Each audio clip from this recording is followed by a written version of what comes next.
Welcome to the Shakaama Live Show with your host, Shakaama. Let's talk about Bud Light. Let's talk about InBev itself. This is Anheuser-Busch. The actual corporation is known as InBev. And that's who is on the stock market. They are trying to recover their brand. They released a commercial. And in the commercial, if you actually parse the commercial itself, you will notice that it is not the traditional Budweiser King of Beer Americana commercial with the very nice, I used to be in horses a lot. I used to show jump, English writing, the whole 9 yards, right? And the Clydesdale were basically worshipped by us, all of the little kiddies who used to do that. I was not a kiddie. I was close to becoming an adult. So it was in high school, during my high school prep school years. I went to prep boarding school and we jumped and showed and stuff like that. It was not that. If you actually pay attention to the commercial, and I want you to really concentrate on the commercial, because when this whole thing came out, that Bud Light was saying that, we did not know that the marketing vice president and the marketing president of Bud Light, we did not know what they were doing. We are completely taken aback and astonished by their woke agenda, by their mantra that Bud Light needs to change. Okay, so the vice president of marketing was asked to leave, forced to resign, and the president of Bud Light marketing president was also asked to resign. And there was a third person I still don't remember who it is, because it's not the person in all of the headlines. It was like a backroom guy, like an accountant or something like that. He also was fired. The excuse was we did not know what they were doing. This whole woke agenda, this very leftist agenda.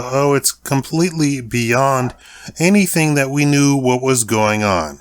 Okay, right? You got that? Now, pay attention to the commercial that they put on to sort of recoup their reputation. The commercial has white girls, minority girls, and a black guy. And they pair up the black guy with a white girl, because black people can never be together in media. I want you to be aware of that little tidbit. You can have an entire movie about couples, and then there'll be a white person with a white person, an Asian person with an Asian. No. It'll be a Japanese person with a Japanese person. It'll be a Mexican person with a Mexican person. But oh boy, here comes the black guy, and he has to be with somebody other than a black woman. Yet the black women are the wokest of the woke. And they keep preaching about, the woke mob is down for the cause. No, they're not. No, they're not. They have absolutely no interest in you.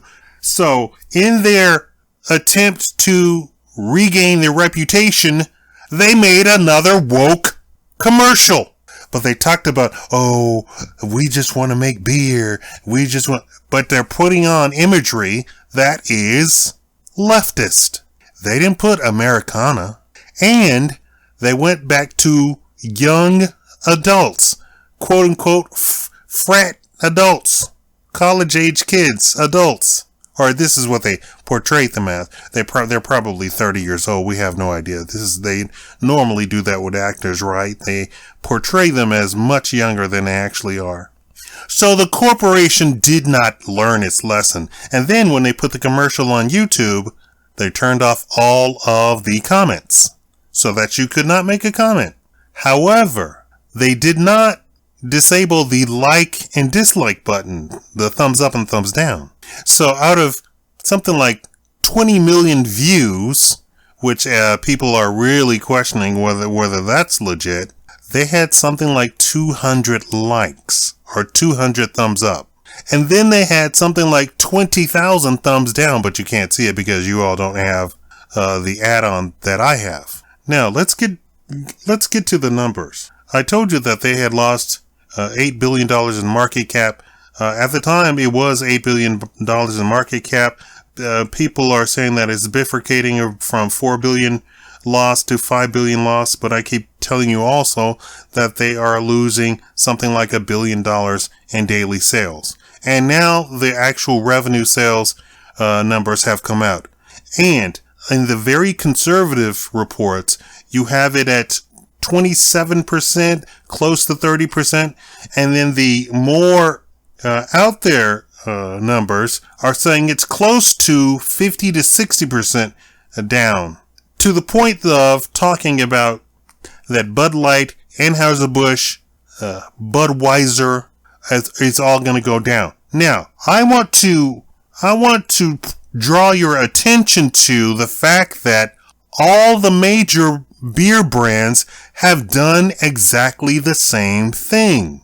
Some do it at Pride Month, others do it all the time. Anytime they want to make a statement, they trot out the pride flag or the gay flag or whatever, however you want to call it, and they pander to that crowd. Here's the thing though, if you're actually studying marketing, if you're wanting to be an entrepreneur, you have to play to the strength of who can be your best customer. And your best customer is always going to be straight white people, straight black people. Why? Because that's most of the country. That's something like 90% of the population. In looking at this entire thing that they've done, they've talked about looking at the actual demographic or the people who can purchase a Bud Light beer can. Has to be somebody over the age of 21. Okay, when you talk about demographics of people who are over 21, you should never go with the woke crowd, because the over 21 and woke is very tiny. We're talking about 1 per 100,000 people. It is a very small demographic versus a straight white couple or a straight black couple put together. That's like 90%.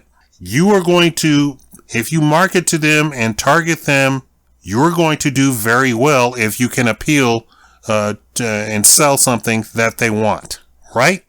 Versus if you market and target one of these activist groups, you're not going to get anything, even if you sold every one of them something that you were making. You're not going to be able to pay rent. You're not going to be able to keep the lights on at all. That's just a fact. This is why the term came from go woke, go broke. Why? Because the demographic is so tiny, super tiny. And then they went with a fringe group for the Bud Light. They went with a fringe of the fringe of the fringe group to try and target, to say that they want newer customers. Well, the thing is, you insulted your old customer base. And here's what's really funny. In thinking that this was going to be yet another instance of we got your back and we're all in this together, I'm talking about when corporations go woke, and they were hoping that people would be shamed into not standing up for what they want, not saying what they want, not speaking out, but it didn't turn into that. You have many businesses, very large bars, very large sort of, spring break places, talking about you can't say anything about Bud Light, you can't talk about the advertisement, you must not defame the people. Okay. And then people said, okay, then we are not your customers. And the entire customer base got up and walked out. And the people said, we don't have a business. Now, the smart people who own businesses called up Anheuser-Busch or the bottling companies and said, come get your 21 pallets of Bud Light. We don't want them. They're not selling. There's nothing here for us. Also, all of the major stars, not all of the major stars, but a bunch of stars said that they don't want Bud Light to be a sponsor. And then you have stadiums where Bud Light has a monopoly on the stadium. So when the stadium is in use for baseball games, people have no choice but to have Bud Light. So then it popped up that people would go outside and bring outside beer into the stadium. And there you have it. So still, the sales, even in a monopoly, were down. Now, there are some businesses who are saying it is so far down that we're talking about 60-70%. That it is the rare customer that comes in and orders a Bud Light or buys a case of Bud Light or buys a 6-pack of Bud Light. Rare. And once the boycott is explained to the person, then it becomes 100% because nobody's going to tolerate that because it's the majority who were the customers. It wasn't that they were targeting the wrong people, which is what the marketing vice president of Bud Light said. It wasn't that they were targeting the wrong people. It's that they didn't target and market to the majority enough. She was saying, oh, we need to get new customers. No, you don't need to get new customers. You need to get more of the customers that you have. You need the majority, a much larger portion, pie size of the majority. That's all you needed to do. The person in question, the creator in question, that person's audience has an average age of 14 to 16 years old. So that person was a horrible decision on all fronts at every opportunity. If they wanted to get somebody, they could have hired RuPaul. That's a completely different thing, right?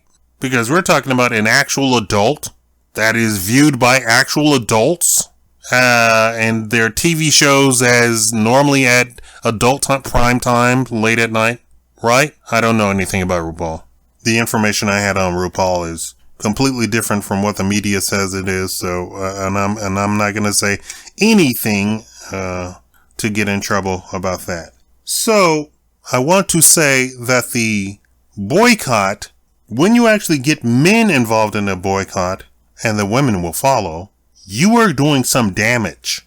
If you are angering straight white men and straight black men, if you're angering that demographic and they boycott you, you're going to have a hard time. And people are swearing that the company off for life. They're saying they will never ever buy another product of theirs. Now that's some anger. Now, the idea that you can shame people into not standing up for what they believe in, first of all, that's terrible on your part if you want to do that. And it's very toxic to even think that you can do that. That you have your way of thinking and that you want to stifle somebody else's way of thinking, that is horrible. And to denigrate somebody, we don't feel that they're all that bright. Just horrible stuff. I do not drink. I've never drunk in my life. It's one of the vows that I made to God. And although I'm not the person that I was when I made the vows to God, I'm still keeping the vows to myself. I call it a sign of purity or a vow of purity. I made several vows and I'm keeping them. So I'm not a part of the customer base. I do not have a dog in the fight either way. But when I say I stand for justice, I actually stand for justice that the people, you do not have a right to tell people how to think, and you don't have a right to insult people. And when the people get mad, you turn around and say, how dare you get mad? Yes, that is the appropriate response. If somebody insults another person, the insulted person gets mad. That is human, right? Not everybody can be like Shakaama. And I'm not even kidding. I've had people say some of the nastiest things to me, but because of my psychological training, I know that they're not saying that, or I know exactly where it's coming from. Either they're trying to make me mad to then have an excuse to say or do something, right? That women do that a lot. Women do that an awful lot. Or they're having a bad day and they're mad at somebody completely not me.